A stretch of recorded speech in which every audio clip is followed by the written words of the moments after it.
All right, good morning. Welcome back.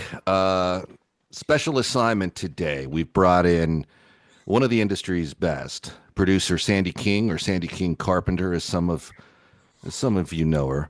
But we'd like to start with the road to redemption that brought Sandy to where she is today. So please welcome Sandy Carpenter. Your Highness, how are you today? I'm just fine, thank you. You have a real intrepid history that I was kind of fascinated by, and we've worked with a lot of the same people, but you definitely cut your teeth in some serious trenches with like John Cassavetes, with Coppola on I think what was the S.E. Hinton novel, Rumblefish, going back to At Ease with our boy Jimmy Walker. Are you comfortable talking a little bit about Cassavetes and what that experience was like? Sure.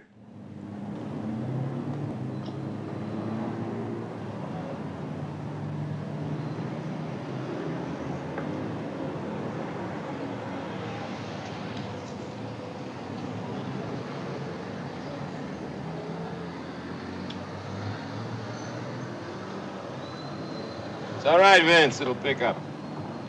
Have a big night.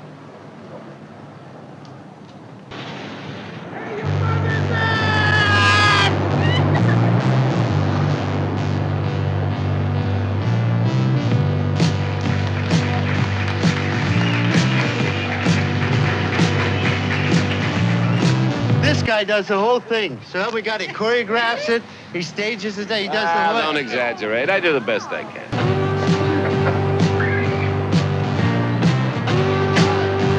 Cosmo. I owe you money. I'll pay you. Just step outside.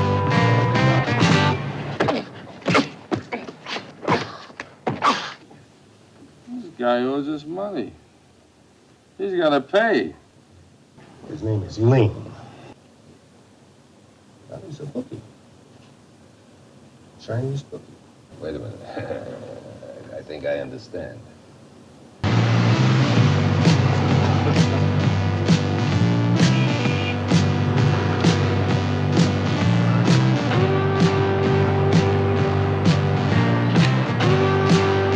What are you acting? You can't shoot me. How can you? I'm a star.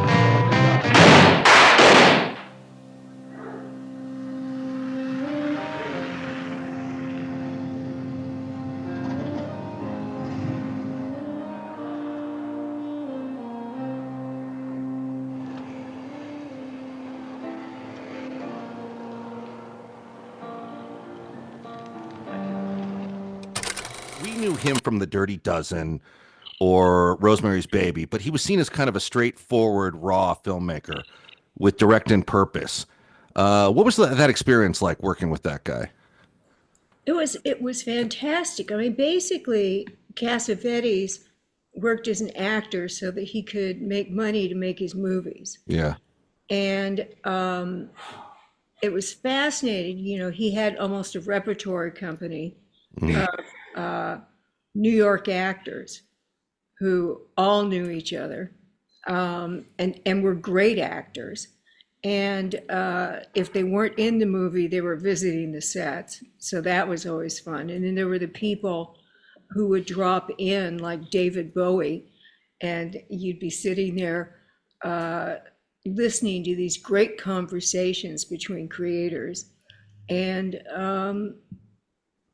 for me, he was one of the most interesting directors to work with because my job at the time was as script supervisor.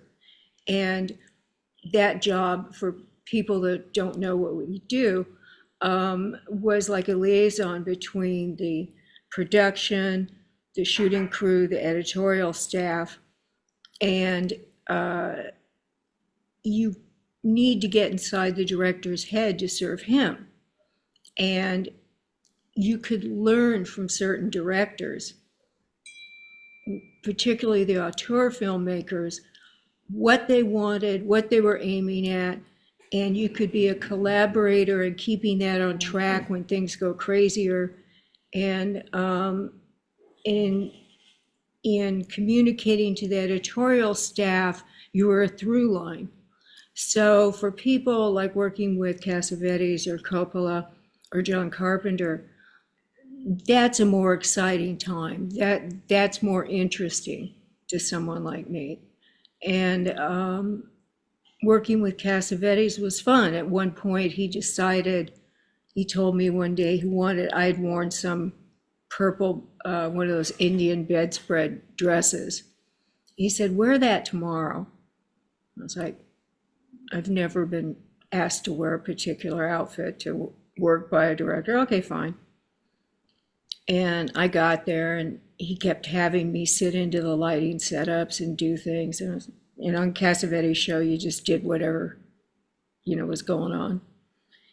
And then it turned out that his big plan was to have me act in this scene, because his theory was everybody could act, which was totally not true.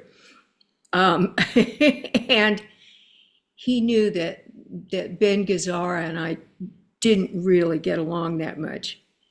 And he wanted me to play this woman in a bar. And he had a New York actress in to be that role. But he wanted me to wear that dress to be in that scene, and drafted me to do that role in the movie of a girl at the bar that tells Benny Gazzara's character to fuck off. And he just had a ball with it. I was in utter misery because I am not an actress. Yeah. But it's in the movie. It's easy for someone like Cassavetes at the time to say that, right? Because he was so used to just getting things accomplished, however he had to do it. But, I'm sorry to hear that you didn't get along with Ben Gazzara, because he's such a minimalist in his performance there that I thought it was really effective. But you're just sitting around the set one day, or the craft service table, if there is such a thing on a Cassavetes set, and Bowie drops by to just say hello. His girlfriend at the time was Azizi Johari, who played one of the strippers in Cosmo's Club. Yeah. And so he had a way onto the set. But I think Cassavetes would have thought it was great to meet Bowie anyway. So he was around the set a couple of times. And because Cassavetes kept me by his side, I got to hear great creative conversations. It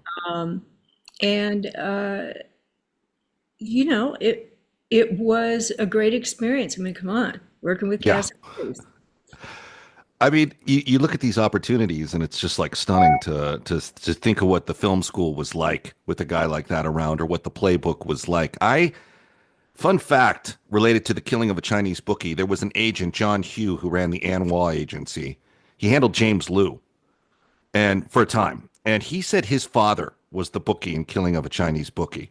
So there was that weird sort of internal connection. He went to the audition with them, and I guess Cassavetes found their guy and said, okay, gentlemen, we've got our guy, told all the other actors waiting outside, but there's a bar over there. Go ahead and make yourself a drink, and I'll see you all at the next one, or something very informal like that. But was there some kind of psychological Cassavetes trick, or something that he demonstrated that you took down to make you an effective producer later? Was there some kind of playbook move where you're like, that's brilliant, looking back on it? I think he was the thing you take away from certain movies is how to treat people, how to be direct, how to, it was team play. Right. And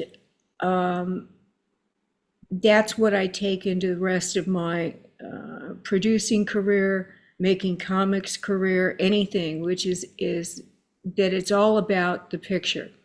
It's not about egos. It's not about anything else. Cassavetes didn't direct with ego. He directed with nothing but the project in mind. Did Cassavetes even bother to get a shooting permit, or I mean, yeah. I hear, did he? So he did play by the rules to some extent, because you hear the legend now, right? Yeah, yeah, right. Well, yeah, it's a good point. Has to embellish what doesn't need embellishment. Right. But I think like from the Cassavetes standpoint or to your work later, obviously there was something about you early on that was going to not only be a good skill set in the moment for some of these intrepid directors for what they required, but there's something that actually propelled you to the standard you're at today. Can you give me like a couple? You also worked with John Hughes on 16 Candles, and we had a moment with him when I was at Warner Brothers because there was something previous to me joining the regime there in feature development where he was supposed to do Home Alone there, and there was a lot of bad blood, but he was seen as kind of an innovator for the movies that he liked to do. But do you have do you look back at some of this stuff working with Michael Mann on Heat? I mean, some of these guys are fucking tough, man. Like I couldn't be in a room with Mann very long, and I saw you were his script supervisor, and I was like, fuck, this woman cut her teeth. Excuse my language. We'll bleep all this out of respect for you, but she cut her teeth with some like concrete blockheads that are just Yes. they're all napalm and determination. And I'm like, and it really sort of like, that's what I really detect. Like, man, you have been in the room and you have got to be one tough individual. But do you look back and like Coppola and these guys and go, what were like the three greatest filmmaking moves you learned from with some of these other guys that you now apply as a visionary? Give me some free film school. I would say that my three favorite directors were the man who became my husband, John Carpenter, Francis Coppola, and John Cassavetes. Yeah. I have some who I tried to quit the Michael Mann movie 3 times, and the production manager got into my hotel room, took away my credit cards, hid my plane ticket, did everything to keep me on the movie. There were a couple of tough ones where you just sit there and go, wow. Like I said, my job as a producer and as a script supervisor back then is to get into the director's head and serve their vision. And when they are serving themselves rather than the movie and are not great communicators or plain out offensive, it's not a very fulfilling job. But I was hired to do that job. And I was hired to help people like John Hughes on his first feature, when he was surrounded with people who didn't necessarily want him to succeed. They were serving themselves. And so there were people who were, I was essentially used as a Trojan horse because I looked young, and they sent me out there, and I said, you do understand that I serve the director, and I will serve it with responsibility to the studio. But I'm here to help the director. And so that meant that some of the people that really didn't care if he succeeded and thought the movie was a joke, and in certain cases were torpedoing him for the sake of wanting to go to a restaurant that was hard to get reservations to on time, and or who had a golf date. I would tell him when he was missing coverage. I would tell him when things, when they were keeping the same set of extras and it was going to show. And they didn't like it.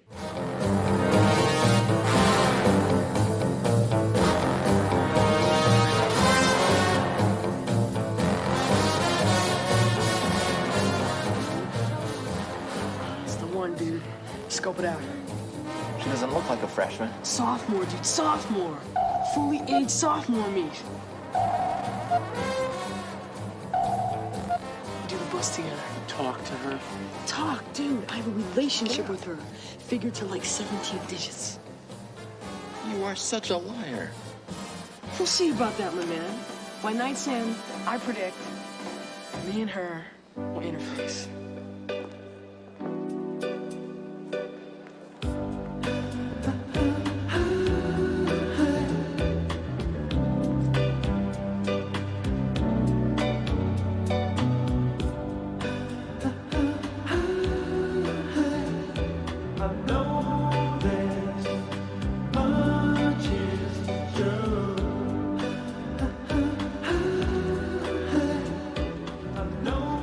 Check it out, Hughes. Pretty intense, huh? Over. More action than X over.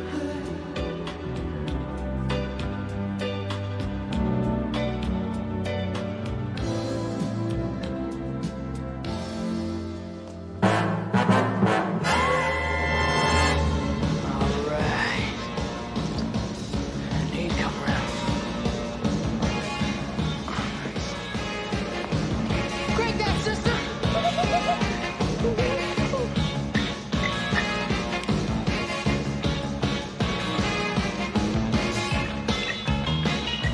Very hot, very hot. Tonight is happening.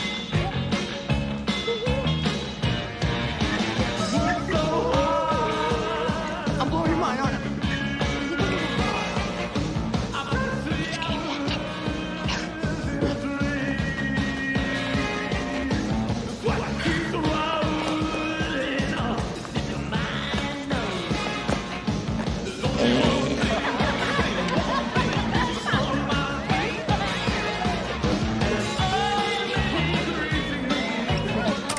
Wound up being where the studio head asked me to meet with him in secret so that they wouldn't get upset. And so those were the kinds of things where you sit there and go, okay, you're trying to shoot this guy down? Not on my watch. Right. And so there was a great camera operator who later became a DP for us, Gary Kibbe. There was a great editor. And we wound up with being a group of three who stood up for that guy. And he got a successful movie out of it. And so those are the moments where you sit there and go, okay, this was a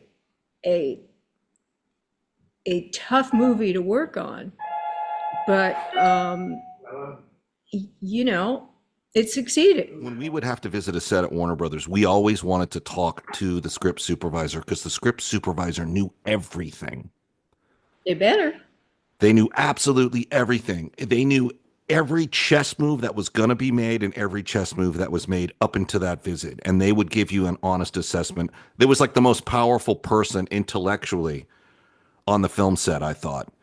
And also, they really could tell you everything about the tempo and temperament and morale, about what may need a boost, what changes may be suggested to increase like crew relationships. And it's really interesting. And I have some fun Coppola stories too, but I'm glad he's one of your, you named 3 of the best directors to ever walk the earth. So you have good taste, obviously, in who you recommend and who you work with. But give us a Coppola moment if you could, because I love that guy.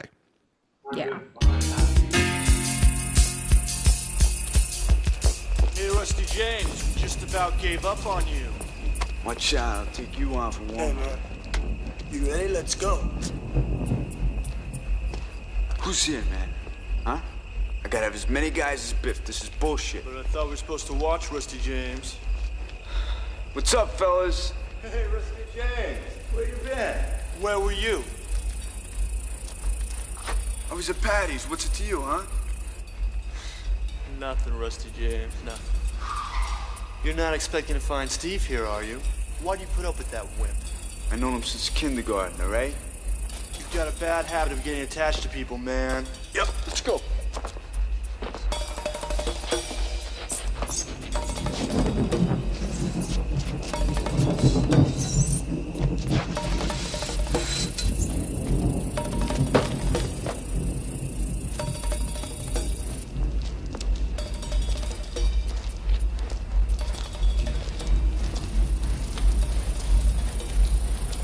Where's Steve? Maybe he's late.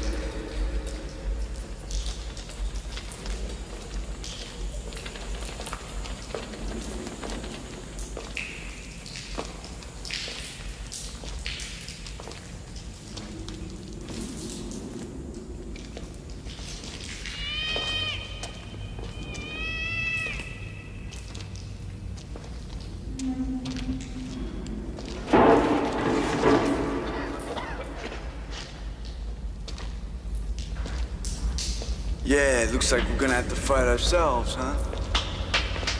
Rusty Jane.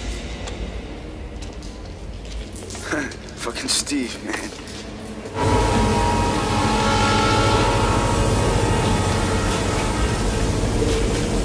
Where are Rusty Jane? I'm here. Not for long, punk. Careful, man. He's been popping pills. I hate fighting out though, people. Trust us. You scum. I hear you looking for me. Come on, Ducky. Come on. Take a fucking swing at me, man, so I can just... Come here, you little screamer. Take a swing at you. Come on! All right, so we were talking about some of the incredible talents you collaborated with. One was Coppola, who I have a lot of love for. Do you have like a Coppola moment you can share with us that would humanize him in a way? Oh, there's a lot of human moments. You know, he's an interesting guy. To really understand him, you know, people think he's really volatile and blows up and does those things. And there was a day when we got word in Tulsa that a day's dailies had been wrecked in the lab. And I was expecting an explosion just because of his nature. And he was real calm. Said, okay, talking to the first AD, rescheduling which scenes were on that day's dailies, what was lost. Calm as could be. And I asked him, I said, okay, admit it. Everybody's waiting for you to blow. What's the deal? He said, oh, that's simple. There's nothing to be done about it, so there's no reason to throw a scene. He said, if the pencils aren't sharpened, yelling can fix that. Somebody will run and do it. He said, if it's a lost day shooting, you just got to redo it. And so that was a kind of a key to one part of his personality. He could throw a real scene if he thought it would fix something that had gone wrong and somebody should have paid attention. Did you have a method for him to like kind of blow out the napalm? Like, did you have some sort of strategy to kind of keep him focused and calm in those moments? I knew where to fill in. I knew I could work really well with the first AD. Mm-hmm. And there were times when I had a headset on directly to hear what was going on in the Silverfish, his remote truck. And I could warn the first AD what was going on and what I knew Francis wanted next. And so we could keep things running smoothly if things were a little dicey that day,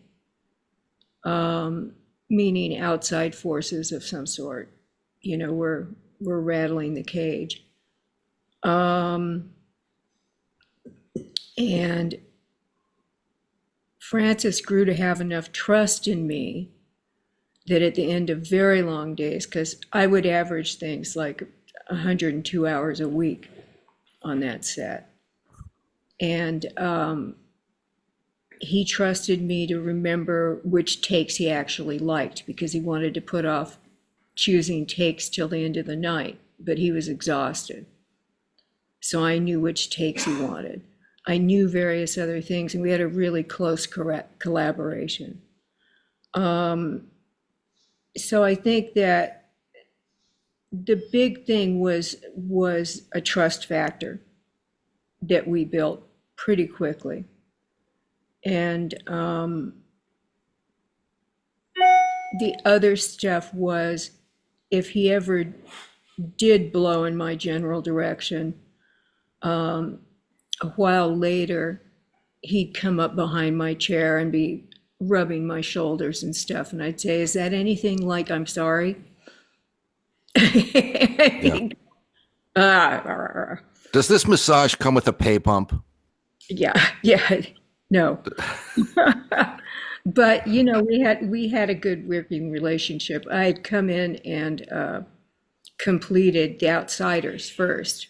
We wound up shooting pickups at the end for both Outsiders and Rumblefish. So we had a good working relationship and a good understanding, and it was, for me, a real fulfilling experience. Yeah, I met him at Warner Brothers when I was still in the mailroom at Christmas. Before I worked for director John Milius, I wanted to work for director John Milius. I remember I bought a case of Budweiser, because you're going to bribe your way in. So I take it to his building, Building 81, and when I go through the door, which says Property of the Hells Angels on it, there's a guy in a drenched trench coat, turns around, and it's Coppola. Mm-hmm. So I put the beer down, and I think I've intruded, which I have, and I'm also intruding on this conversation, so I'll make it quick. And I'm like, hey, I just wanted to say happy holidays. This is for you guys. And Coppola's reaction, looked at it, and then looked at me, and then looked around the office and goes, well, this is wonderful. We have to give this guy something. We have to give him something. He's looking around John's office to take something of John Milius's and give it to me. It was just, but this, it was like really kind of like celebratory. Anyway, there's more to the story that's semi-hilarious, but I'm getting us off topic. You also worked with one of my all-time favorite human beings, who's like a godfather to my daughter. He had a tremendous amount of love for you and your husband. Absolutely talked about you all the time. He was a guy who loved to cook. You'd sit in his yard. He would tell you anything and everything, Mr. Peter Jason.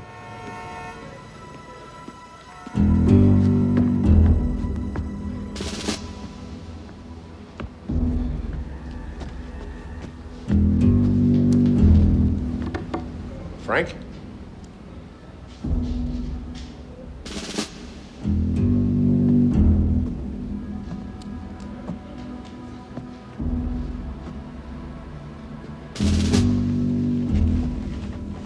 There's a meeting tonight. Be at this address, 11 o'clock. Watch out no one follows you. The world needs a wake-up call. We're gonna phone it in. My best friend for 49 years. It's hard to explain to people who he was, what he was about. I mean, I attempted. But you met him, what was it, the Long Riders? Were you guys for? He had told me something of the story, but what he did tell me about that was that you never forgot who he was, and you always tried to help him. And he made a point of reminding everyone how rare that sense of kindness and friendship is in our business. And then Robert Carradine barged in and said, you know, they put him on like a Section C so he could loiter around the set for the entire production. They loved, like Carradine blows his cover. But there was such a sense of reverence when it came to you. So walk me through, if you could, because I only heard his version of it. What was it like meeting Peter Jason? And what was it like having Peter Jason around as a friend? Well, those two things are synonymous. No one could resist Peter Jason. The most hardcore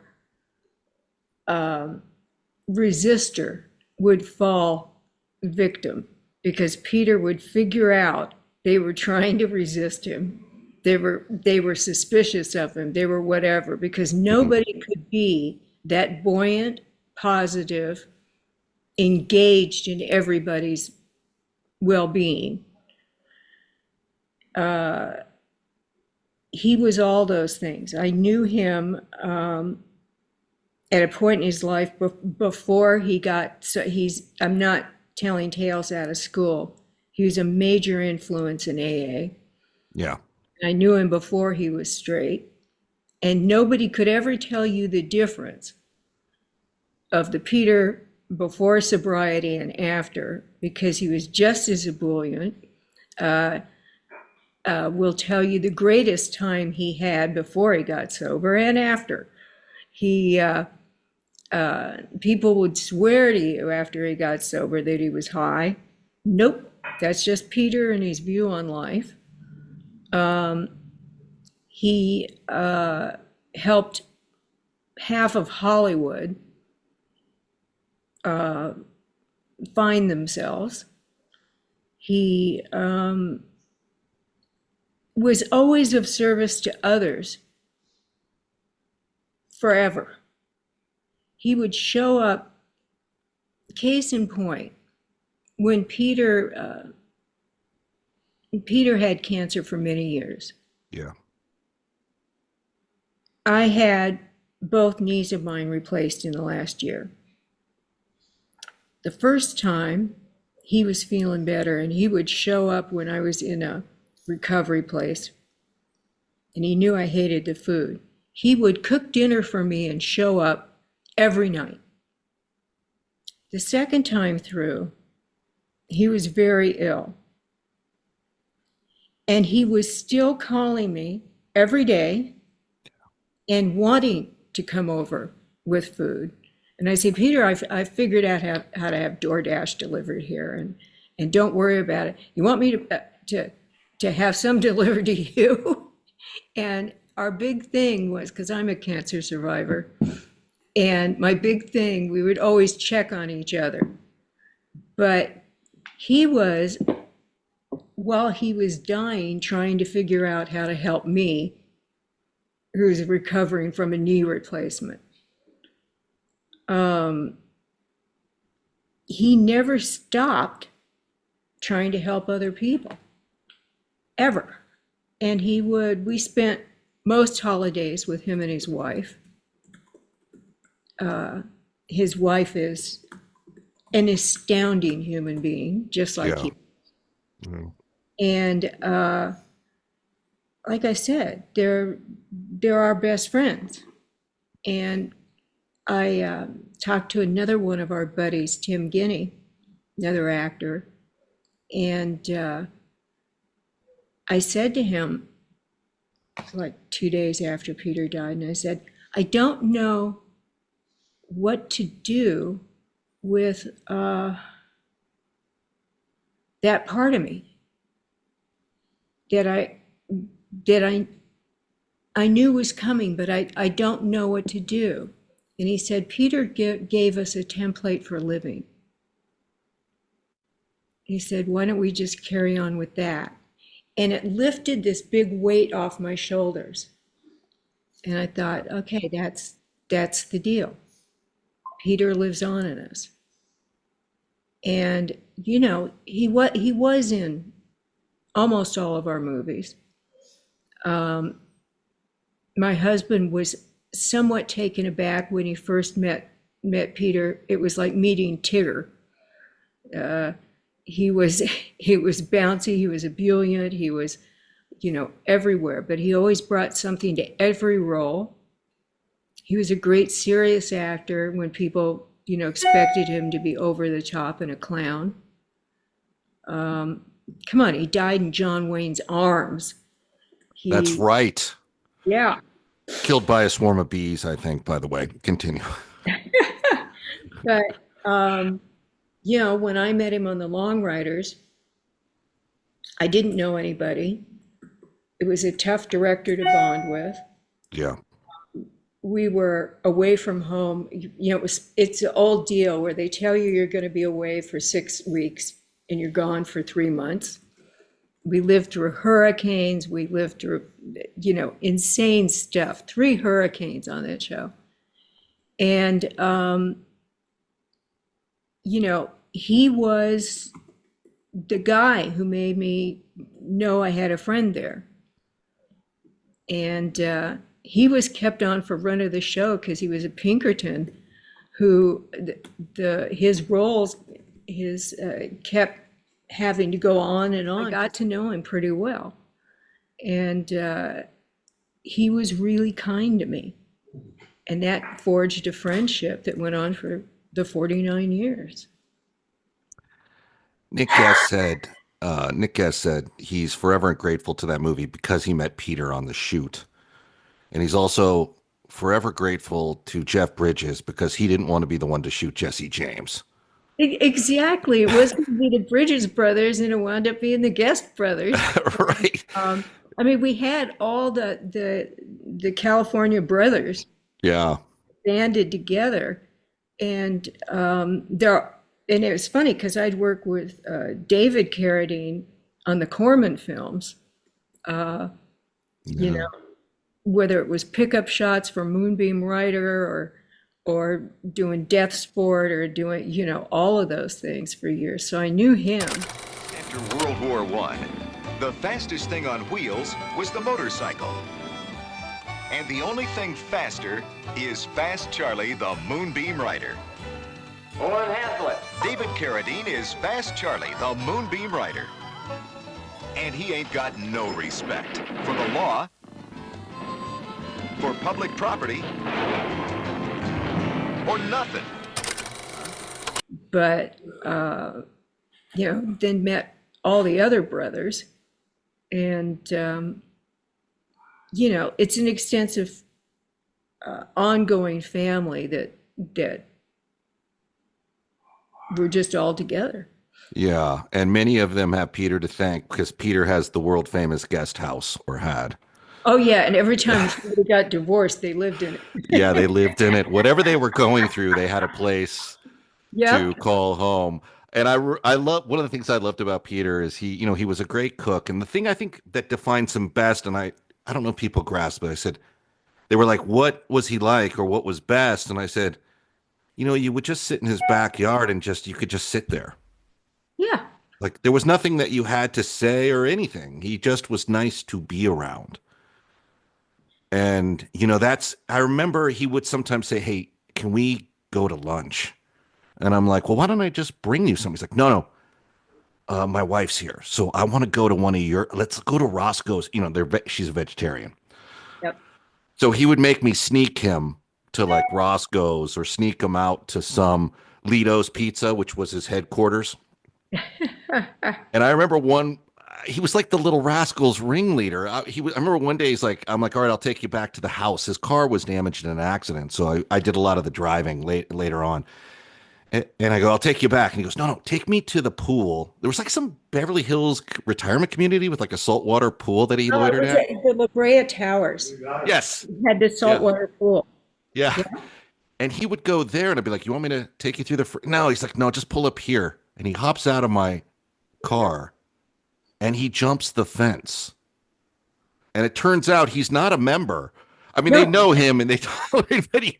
And I'm like, he's like 70 or something at the time. And I'm like, buddy, I'm impressed with you as a human being. But the fact that you were even inclined to jump a fence, it's like I feel like I was in an R Gang movie, you know? Another actor that used to live there. And so that's how he used to go. And he didn't want to give up the saltwater pool because he also used to come up to my house and swim. Yeah. And so it was those, but he liked the daring do. And he also liked that he could walk back and forth if he had to. I felt like part of it was he liked being like one of those innocent rascals. Like he just kind of like doing something not troubling, but mischievous. Shining Canyon, this is Transmarinera 74 Yankee. They ready for us? This storm is really kicking up a mess. I can't get through to the tower. Here's your coffee, Mr. McSims. 3 sugars and 2 whites, just the way you like it. You want some? No. We're talking a little bit about a friend of ours, a very special human being, Peter Jason. Sandy worked with him on several movies, from Long Riders to Prince of Darkness, and how Peter had a knack for getting himself into a project, but making everyone glad he did. When my daughter started fighting for her life, Peter was the first guy to reach out. He did it with a video because no one can get in to see her. but he knew it was serious. And he just sent a video of him playing guitar. And I remember not even being aware he could play guitar. Hey, Sean. This is your old buddy, Uncle Pete, playing you a little tune to tell you how much I love you. I know you're going through some stuff right now. Well, don't worry about it. We got you covered. Love you. Bye. And sent a video, and he sent up like pizzas from Italy. Like, these will make you, like, he was always trying to find some magical solution to things. And like you, I remember when his cancer came back and he said, I know you're going through a lot, but can I talk to you? Can I tell you, you can tell me your troubles and I'll tell you mine. And I remember getting that text going, that's not really, there's something about this text. So we met at his secret headquarters, which is Lito's. Were you ever there with him? Not Lito's. I would go to other places because he had different places he would grasp onto till they closed down. Yeah. Yeah. Places that would not throw him out because he was the mayor. And I remember he told me what the situation was. And that was the only time I'd ever seen a break in his morale when he confessed. He's like, my cancer's back. They think it's nothing, but I hate going there because everyone's so scared and angry. And I can't go in there. So I have to bring candy and joke with the nurses.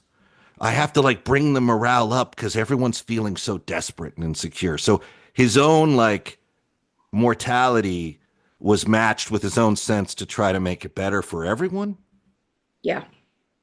That is who he was. And that's from the first go round with the cancer.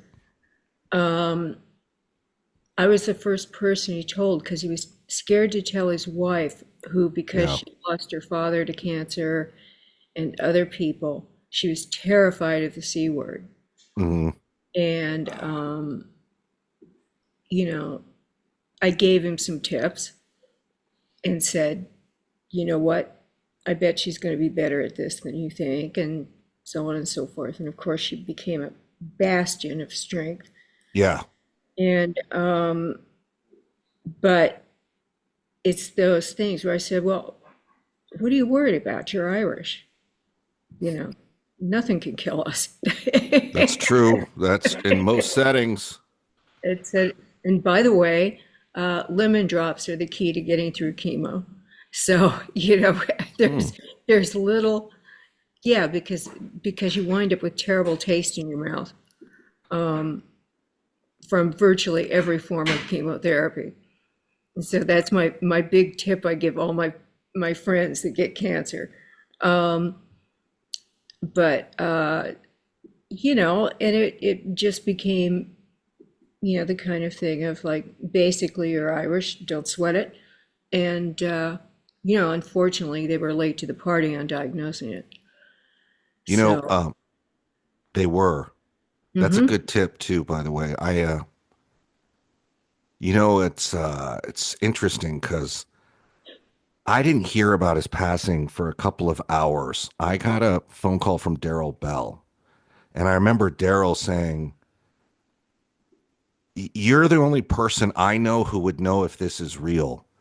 But I heard Peter Jason passed away. And I'm hoping, he finished his, he's like, I'm hoping this is wrong. And I just remember, I know exactly where I'm standing. It's like the Kennedy assassination. And I remember said, I'm going to have to call you back. Because he was struggling towards the end at Cedars.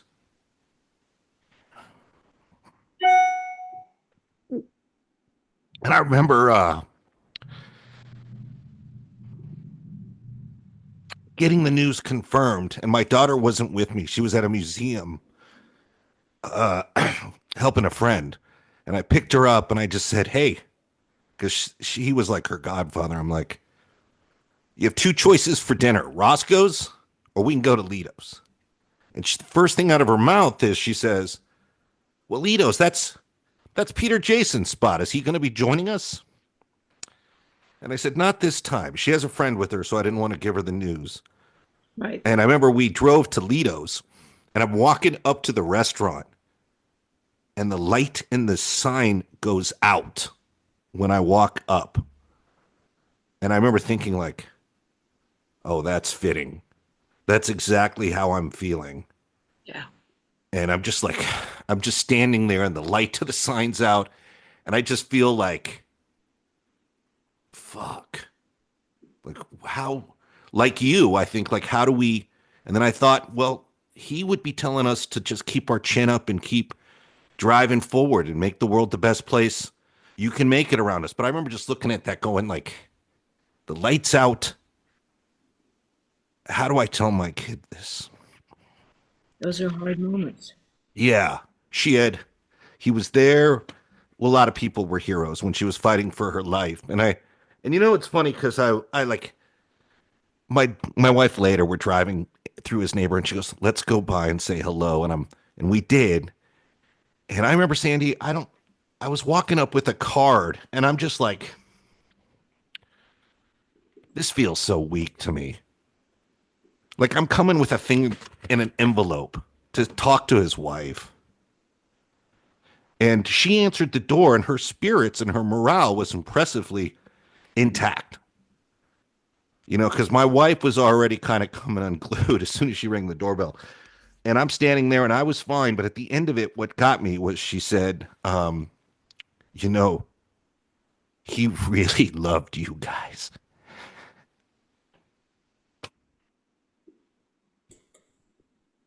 And that was probably the hardest part of the whole thing, honestly.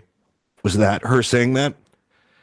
You know, it's just like, fuck. It's not like people loved him for his movies.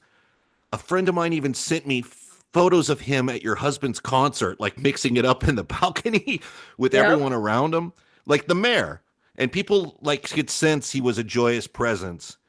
But it's hard to convey what a sense of loss it really is. And whether you're sitting there and Sandy King calls him, or the guys in Spinal Tap call him, or Dennis Quaid, you know, one of his best friends, it said something about who he was because they weren't calling him for anything other than to hear his voice, you know? Exactly. He wasn't a deal. It wasn't a deal, mate. You weren't calling him for a job. You were calling him because you wanted to hear Peter Jason's voice in some capacity. And I'm sorry to get caught up in it, but he constantly told me what you meant to him and how without you, he didn't think he would have had a career and just what it meant. He would have had a great career. He doesn't know himself well enough to say that, does he? Because no one keeps him out of a building. But you're right. Continue. I'm sorry. No, you know, he did a ton of movies with us. Yeah. And was always a great spirit to have around. But the big thing was he also did a wide range of roles. Yes. And, you know, he was more than just the comic relief bartender, you know, of 40 hours, and the guy in Deadwood, and, you know, the scientist in Prince of Darkness, or the father he played in Village of the Damned was a great dark role. And, you know, you feel for him when he goes up in flames in the truck.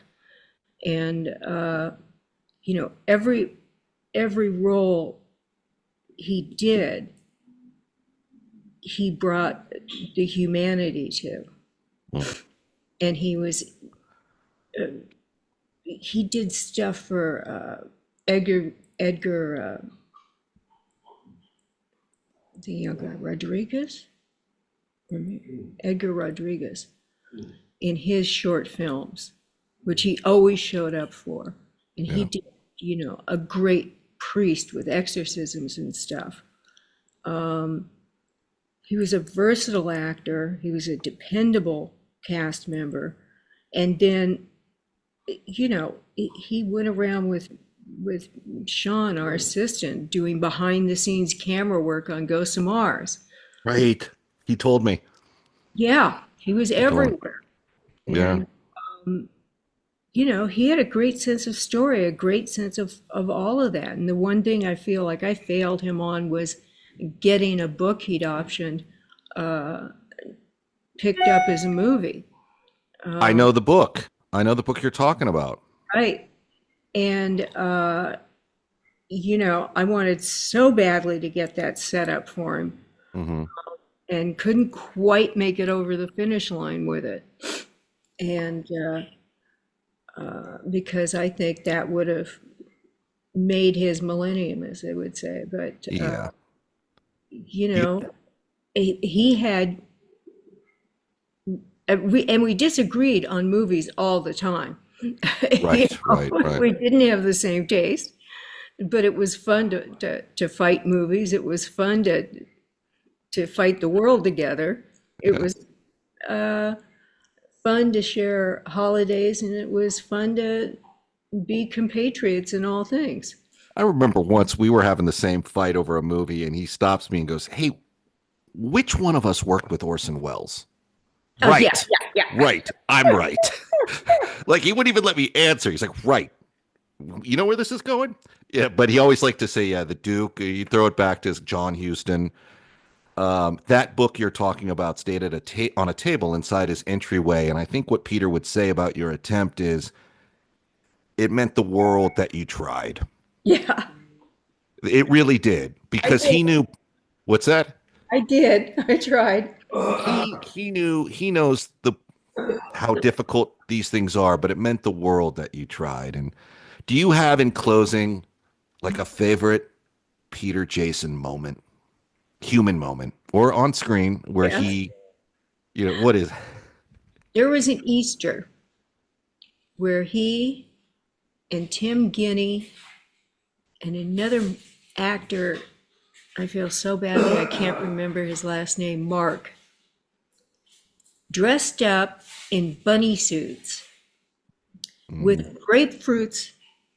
I had throughout the years I gave Peter different fruit trees, and they had grapefruit balls in their bunny suits, and Mark had a trombone, and they showed up because we always had Easter afternoon lunch. They showed up at our front door singing Here Comes Peter Cottontail in their bunny suits with grapefruit balls. Right. And paraded through the living room and dining room. And I'd say that was one of my favorite Peter-inspired memories, was bunnies with balls. Well, Peter Jason in a bunny suit's a good one. I don't know if that can be topped. I have, you have the incredible history. I just remember him as a guy that would always look out for you if there was somewhere he could do. I remember one moment at a charity event for my kid. He met my mom, and they were kind of walking over to shoot a photo. And I was walking behind them, and I heard him say to my mom, and this is who you want to hear this, right? Your mom, he goes to my mom, he's like, "I love your son." Yeah. And I was like, that's all my mom wants to hear, But I should ask, did you get one of his homemade wooden street wood trunks? Yes. I've got 2 of them. And I had some sticks. Yeah. And I had some fish. Right. I have a lot of Peter Jason art. And in keeping with your mom's story, he walked my mom down the aisle at our wedding. He told me, yes. Yeah. And I mean, to know Peter is to have a book of favorite moments. Yeah, yeah. But also, it's a constant reminder that there are some amazing people out in this world. That at a moment's notice, you may meet the very person who can turn morale around and be like the sunshine in an otherwise shitstorm of a day, man. He almost relished in being that guy. And, this means a lot to us because we knew what he meant to you and your husband. You know, he constantly told us. And I, for better or worse, have a ton of those fucking trunks. That's great. Because he'd make you take one every time you were at the house. And his wife wanted them gone. It's great. It's you know, because he was an artist. Yeah. He was a giver. And you know, that was the other thing that always fell through the art show that was supposed to happen. Right. My wife finally found him a spot to do it right when he went back to Cedars. And it was always, but the thought was, when I get out, we'll do it. Yeah. You know, we'll do it. I'm like, all right, well, I'll set it up, or I'll I'll get the guys and we'll throw it all in a truck and we'll do it. Because he wanted to do it for the Actors Fund, I think, or something like that. And I didn't know how he wanted to benefit, but you know, the idea was, you know, all of us always said, I'm there the same way. If we were doing anything, he's there. It's charity. You know, but that's the thing.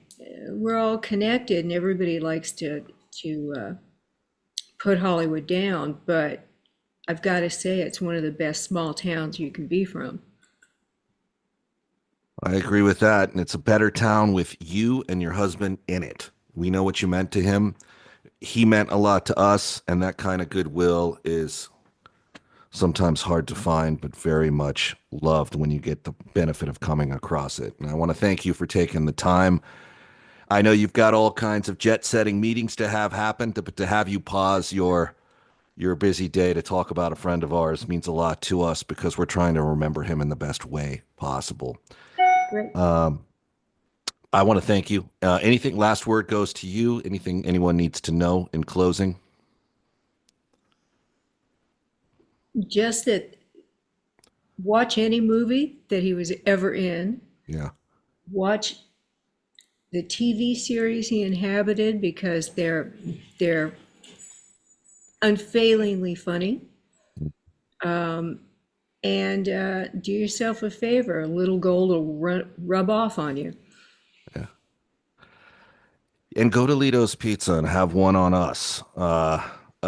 Sandy, I want to thank you for taking the time.